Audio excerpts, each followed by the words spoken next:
পুরনো পয়সা মানে লাখ টাকা দাম। আমরা মনে করি লাখ লাখ টাকা দাম। বন্ধুরা, আমার হাতের দিকে একটু খেয়াল করবে। ছবিতে দেখানো যে পুরনো 25 পয়সাটা, সেটা হলো কয়েকটা মিনিটের পয়সার দাম আছে। যেমন এখানে 1967 সালের 1967 সালের একটা পয়সার দাম আছে। তবে অত দাম নয়, 400 টাকার মতো দাম আছে।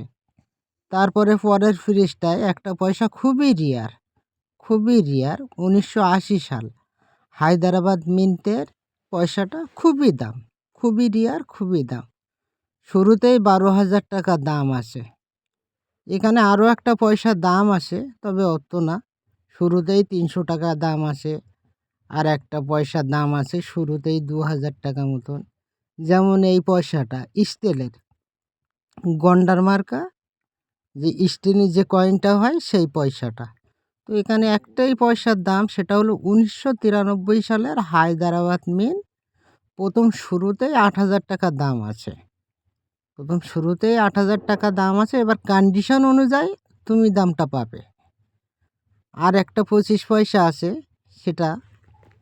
সেখানে 4খানা পয়সার ছবি দেওয়া আছে। ভালো করে দেখবেন, 4খানা পয়সার ছবি দেওয়া আছে, কিন্তু 4খানা পয়সা দামি না। 4খানা পয়সা এর মধ্যেই দামি না। ভালো করে দেখবেন, ভালো করে একটু খেয়াল করে দেখবেন এখানে কোন পয়সাটা দামি।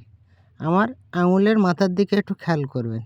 এখানে এই পয়সাটার দাম আছে হায়দ্রাবাদ মিন্টে। শুরুতেই 2,000 টাকা পাওয়া যায়। কন্ডিশন একটু ভালো থাকলে 2,500 টাকা পাওয়া যায়। আর একটু কন্ডিশন ভালো থাকলে 4,000 টাকা পাওয়া যায়। ফুল কন্ডিশনে 17,000 টাকা মতো পাওয়া যায়। কিন্তু এখানে ফুল কন্ডিশনের পয়সা, কেননা ওটা হলো 1982 সালের পয়সা, ওটা ফুল কন্ডিশনে পাওয়া যাবেই না। এখানে এতগুলো পয়সা রয়েছে। আমরা যেন কারোর বাড়ি কানেকশান করতে যাই, যখন পয়সা দেখি তো কয়েকটা বাড়ি এমন করে যেন আমরা বাড়ির সোনা রূপো হীরা কিনতে